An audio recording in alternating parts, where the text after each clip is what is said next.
ඉතින් තවත් පොඩි කාලයකින් A level විභාගයට මුහුණ දෙන්න ඉන්න ආදරණීය නංගිලා මාලිලා වෙනුවෙන් තමයි මේ වීඩියෝ එක අද කතා කරන්න සූදානම් වෙන්නේ. ඔයාට මේ පොඩි කාලය ඇතුළේදී ඔයා කරන දේවල් සාර්ථක කරගන්න, ඔයාගේ විභාගය සාර්ථක කරගන්න, ඔයාට හොඳ රිසල්ට් එකකට යන්න වැදගත් වෙන කරුණු කීපයක්. රයිට්, මේ ටික අනිවාර්යෙන්ම ඔයා සිද්ධ කරන්න ඕනෙමයි. මොකද මේ ටික ඔයා කරොත් ඔයාට අනිවාර්යෙන්ම හොඳ ප්‍රතිඵලයකට යන්න පුළුවන්. සහ ඔයාගේ ගමන සාර්ථක කරගන්න පුළුවන්. හරිද?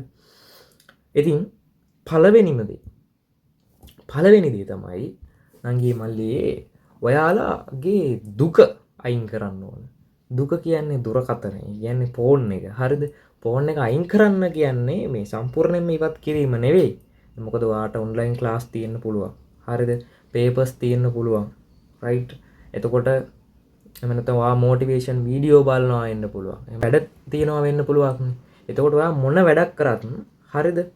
ඔයාගේ අධ්‍යාපනය සඳහා ඔයාගේ විභාගය සඳහා වුමනා දේවල් කරනවා මිසක අනවශ්‍ය දේවල් වලින් ඔයා බැහැර වෙන්න ඕන. අනිවාර්යෙන්ම. ඒ කියන්නේ ඔයාට YouTube එකට යනකොට shorts වලින් එකින් එක පල්ලෙහාට යන්න හිතනවා වෙන්න පුළුවන්. TikTok එකට ගිහපුවාම එකින් එක ඉවරයක් නැහැනේ. FB එකට ගිහපුවාමත් එහෙම. ඔය වගේ ඔයා මේ සමාජ මාධ්‍ය තුල ඔයා විනාඩියක් හරි කාලේ කනවා නම් ඒක විභාගය සඳහා ඔයාට උදව් වෙන්නේ නැහැ. තේරුණාද? මොකද ඒක ඔයාගේ විනාශය සඳහා තමයි එතකොට මේ දායක වෙන්නේ. ඒක නිසා විනාඩියක් වටිනවා මේ කාලෙදි. තේරුණාද? ඒක අධ්‍යාපනය සඳහා ඔයාගේ සබ්ජෙක්ට් වල ඔයාගේ මේ විභාගය සඳහා අවශ්‍ය දෙයක් නම් ඔයා ෆෝන් එකෙන් කරගත්තට කමක් නැහැ. තේරුණාද? ඒ කියන්නේ මම කියන්නේ ඔයාගේ ફોකස් එක තියෙන්න ඕනෙම විභාගය වෙනුවෙන් විතරයි මේ මාසය ඇතුළතදී. මේ දවස්වල ඔයාගේ මානසිකත්වය සහ ඔයා ඉන්න ඕන වැඩත් එක්කම. තේරුණාද? විෂයන් 3 සබ්ජෙක්ට් වල වැඩත් එක්කම පේපර් එක්කම තමයි ඔයාගේ මනස තියෙන්න ඕනේ. ඒ කියන්නේ වෙන අනවශ්‍ය කිසිම දෙයක් ඔළුවේ තියාගත්තොත් ඒක විභාගයට බලපානවා. ඒ කියන්නේ ඒක හරියන්නේ නැහැ. ඒක හරිය අවුල්. තේරුණාද? ඒක නිසා මේ හැමදේම අයින් කරලා ඔයාට තියෙන්න ඕන විභාගය කියන අරමුණම විතරක්. තේරුණාද? එතකොට ඔයාට හොඳට මොකද ඇයි ඔයාගේ ඔළුවේ දුවන්නේ විභාගය විතරයි ඔළුවේ.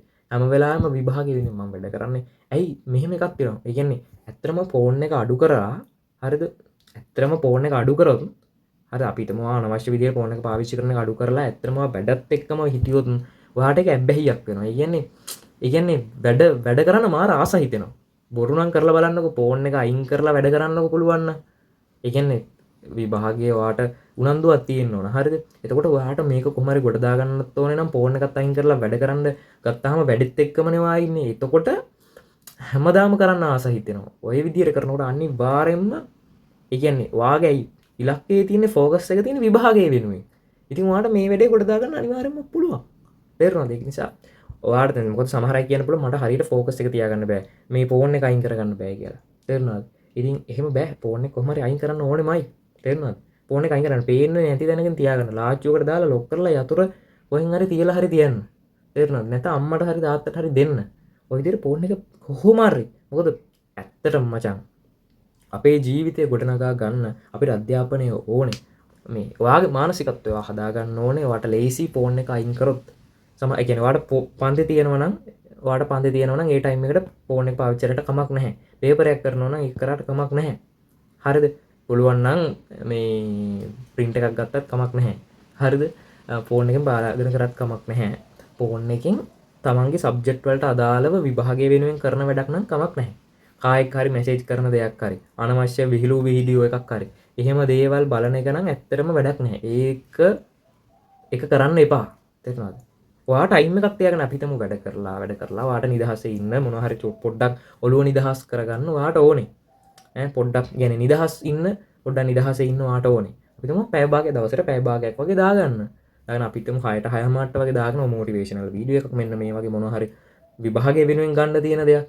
ඉතින් මම සාමාන්‍යයෙන් හැමදාම 6ට තමයි වීඩියෝ දාන්නේ. ඔයාලා 6ට දාගෙන ඉන්න 6ට 6 මාට. එතකොට මොකද මේක ඔයාලට විභාගයට වැදගත් දෙයක් නේ. තේරුණාද? ඒක නිසා සතියට එකක් දෙකක් මම මේ වගේ මොනවාම හරි ඔයාලට වැදගත් දේවල් දානවා. එතකොට ඔයාලට නොටිෆිකේෂන් එක එනවනේ. 6ට ගිහිල්ලා බලන්න අනිවාර්යෙන්. එතකොට ඔන්න ඔය වගේ වැදගත් දෙයක් බලන්න. එහෙම නැතුව ඔයා වෙන දෙයකට කාලය යොමු කරොත් ඒක මතක තියාගන්න ඒ වැය කරන විනාඩියත් ඔයාගේ විභාගය වෙනුවෙන් තවත් විනාඩියෙන් විනාඩිය ලඟ වෙනවා කියලා. තේරුණාද? ඒකත් ඔළුවේ තියාගෙන මේ ගමන යන්න ඕනේ. තේරුණාද? ඊළඟට වැදගත් දේ තමයි මේ මතක හිටින්නේ නැති එක. ඔය මතක හිටින්නේ නැති එකට තියෙන එකම බෙහෙත තමයි ඔයාලා අනිවාර්යෙන් එහෙනම් නිදා ගන්න නැතුව ඇති හරියට. ඒකයි. තේරුණාද? ඔයාලගේ නිින්ද අඩුයි. මොකද සමහර අය හිතනවා අඩේ දැන් මේ කෙලවිලා තියන්නේ අයියෝ මොකද කරන්නේ මේ පැය 2යි 3යි මම දැන් නිදාගන්න අනිත් පැය ඔක්කොගෙම මම වැඩ කරනවා කියලා හිතාගෙන සමහරව එහෙම වැඩ කරනවා. එහෙම එපා. ඒ කියන්නේ නිදි මරාගෙන වැඩ කරන්න ඕනේ නැහැ. එහෙම කරොත් ඔයා කරන දෙයි ප්‍රතිඵලයක් නැති වෙනවා. තේරුණාද? ඔයාලට දැන් කාලේ දිනවනේ. ඔය කාලේ ඇතුළේදී ඔයා කරන වැඩ ටික මාර විදිහට වටිනවා. ඔයා පැයක් වැඩ කරත් ඒ කරන පැය මාර විදිහට වටිනවා. තේරුණාද? ඒ කියන්නේ ඔයා පැයක්ද ඔයාට වැඩ කරන්න පුළුවන් ඒ පැය හරියට කරන්න. තේරුණාද? හරියට කරලා ඒ ටික ඔලුවට දාගත්තා නම් හරි. ඒ විදිහට කරගත්තාම ඔයාට වැඩ ඔයා කරපු වැඩ ටික ගැන සැටිස්නේ. ඒ කියන්නේ ඔයා සමහර විට ඔයා කියන්නේ ඔයාට වැඩ කරන්න පුළුවන් පැය 2ක් 3ක් වෙන්න පුළුවන්. ඒ කරන වෙලාවේ ඒ කරන සබ්ජෙක්ට් එක හරියට කරන්න. තේරුණාද? හරියට ඔලුවට දාගෙන කරන්න. එහෙම වුණාම ඒක ආය මේ වදිනවා සුපිරියට. තේරුණාද? ඒක හොඳ මතකයක් වෙනවා. ඒ කියන්නේ ඒක හොඳට මතකෙට යනවා. තේරුණාද? ඒක විභාගෙට වට මාර විදිහට වැදගත් වෙනවා. තේරුණාද? ඒක හරියට වැඩ කරන්න. එහෙම නැතුව කලබල වෙලා කලබලයට ගොඩාක් ධාරිතාවක් ඔක්කපාර ඔලුවට දාගන්නවා කියන එක නෙවෙයි හරිම දේ. අන්න ඒකයි වැදගත්ම දේ මට කියන්න ඕන. තේරුණාද? කලබල වෙනවා කියන එක නම් කරන්නම හොඳ නැති දෙයක් මේ වෙලාවේදී. තේරුණාද? සමහර විට අපිටම ඔන්න මොකක් හරි සබ්ජෙක්ට් එකක් තියෙනවා. ඒ සබ්ජෙක්ට් එකේ ලියන්න ඕන ප්‍රශ්න 5ක්, රචනා ප්‍රශ්න 5ක් ලියන්න ඕන. හරිද? පාඩම් සම්පූර්ණයෙන් පාඩම් 10ක් තියෙනවා. හරිද? හැබැයි ඔයා පාඩම් කරලා ඒ වගේ ප්‍රශ්න කරලා තියෙන්නේ පාඩම් 7ක විතරයි. පාඩම් 7ක විතරයි කියමුකෝ. හැබැයි අර ප්‍රශ්න 5 ඒ 7න් ආවොත් එහෙම ඒ 7න් 4ක්ම ඇහුවොත් ඒ ප්‍රශ්න 4ටම ඔයාට උත්තර ලියලා ෆුල් ලකුණු ගන්න පුළුවන්. හරියට කරගෙන තිබුණා නම් තේරුණාද? ඒක නිසා කරන ප්‍රමාණය නෙවෙයි වැදගත්. කරන දේ හරියට කරන එකයි වැදගත්. තේරුණාද? හරියට කරන දේ කරගෙන ස්ටඩි ප්ලෑන් එකකට ලස්සනට වැඩ ටික වෙන් කරගෙන කරන එක තමයි කරන්න ඕනේ. තේරුණාද? ඔයා මේ මාසය ඇතුළතදී කරන හැම වැඩක්ම ප්ලෑන් කරන්න ඕනේ. තේරුණාද? මම දැන් ඔයා ජියෝග්‍රැෆි කරනවා නම් ජියෝග්‍රැෆි වල මම අද දවසේ කරන්න මෙන්න මේ වැඩ ටික, හෙට මෙන්න මේ ටික, මෙන්න මේ විදිහට වෙනකම් ඔයා ඒ ටික වෙන් කරගෙන ලස්සනට ප්ලෑන් එකකට හරියට වැඩ කරන්න ඕනේ. එහෙම වුණාම ඔයාට මේ වැඩේ ගොඩ දා ගන්නවා කියන එක මහා දෙයක් නෙවෙයි. මොනම සබ්ජෙක්ට් එකක් වුණත් එහෙමයි. තේරුණාද? හරියට ප්ලෑන් එකක් තමයි ඕන. හරියට ප්ලෑන් එකක් ඕන, ටයිම් බැලන්ස් එක ඕන සහ නිින්ද ඕන. ඔන්න ඔය කියන තුන වාට තියෙනවා නම් හරියටම වාට ගේම ගහ ගන්න පුළුවන්. රයිට්? තේරුණාද? අනිත් අනවශ්‍ය දේවල් ඔක්කොම අයින් කරන්න ඕන. මොකද මේ මාසෙ තරම් මහන්සි වෙන්න ඕන මාසයක් වෙන නෑ. මේක තමයි ගේම ගහ ගන්න ඕන මාසෙ බා. තේරුණාද? උනන්දුව තියෙනවා නම් කැපවීම තියෙනවා නම් මේ මාසෙත් ඇති. උඹලට බැරි නෑ බා. උඹලට පුළුවන්. තේරුණාද? ඉන්න තැනින් තවත් පහලට වැටෙන්නේ නැතුව කලබල නොවි හරියට කරන දේ හරියට කරලා මේ ගේම ගහන්න ඕන. නැත්තම් බෑ. තේරුණාද? මොනවාම හරි ගැටලු තියෙනවා නම් අනිවාර්යෙන් අහන්න. ඒ විතරක් නෙමෙයි channel එකට ගිහිලා බලන්න කලින් මම දාලා තියෙන වීඩියෝ ඔයාලට ගැටලු තියෙනවා නම් බලන්න. හරිද? ඒවා ප්‍රශ්න විසඳ ගන්න. අනිවාර්යෙන්ම. තේරුණාද? ඒකින්ද මේ අනවශ්‍ය දේවල් වලට කාලය වැය කරන්නේ නැතුව ෆෝන් එකේ බොරුවට කාලය වැය කරන්නේ නැතුව ඔයාලගේ විභාගයේ සාර්ථකත්වය වෙනුවෙන් මේ කාලය අනිවාර්යෙන්ම වැය කරන්න ඕනෙමයි.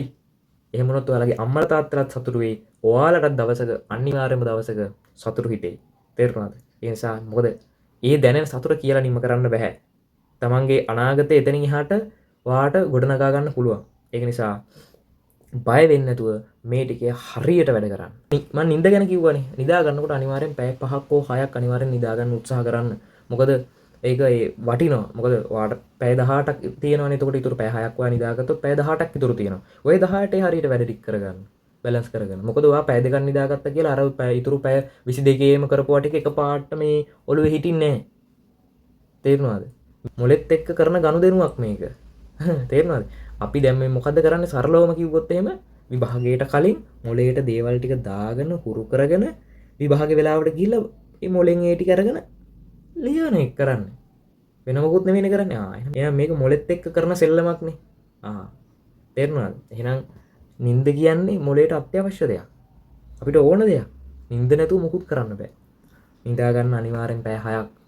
තේරුණාද? වතුර බොන්න, හරියට කාලා බීලා ඉන්න. මේ බොරුවට අනවශ්‍ය විදියට මහන්සි වෙන්න එපා. ඒසන් වල වතුර දාගෙන එහෙම දුක් විඳින්න එපා. එහෙම බොරුවට දුක් විඳින්න එපා. කරන ටයිම් එකේ හරියට වැඩ කරන්න. ඒකයි වෙන්න ඕනේ. කරන වෙලාවේ හරියට වැඩ කරන්න. සමහරු ගියයි දැන් ඔයාලා කියන්න පුළුවන් මේ දවසම ක්ලාස්නේ වැඩ කරන්න ටයිම් එකක් නැහැ නේ කියලා. ඉතින් ක්ලාස් එකේ වැඩ කරන වෙලාවට හරියට වැඩ කරන්න.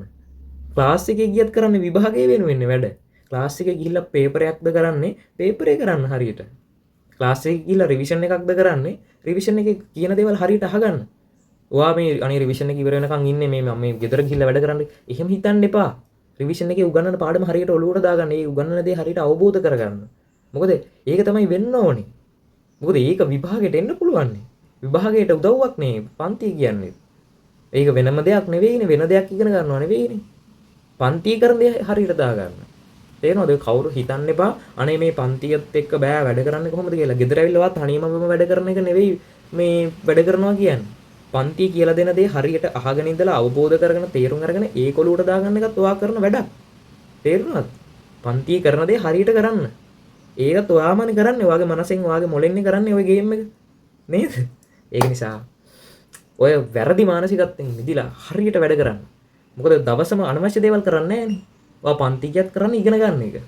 තේරුණාද? ඒක නිසා මේ කාලේ කොහොම හරි උපරිමයෙන් හරියට වැඩ කරන්න. අනවශ්‍ය දේවල් වලින් මනස වෙන් කරගෙන ඉතින් ඔයාලට එතකොට හොඳ ගමනක් යන්න පුළුවන්. මොනවා හරි ගැටලුවක් තිබුණොත් කමෙන්ට් එකක් දාන්න.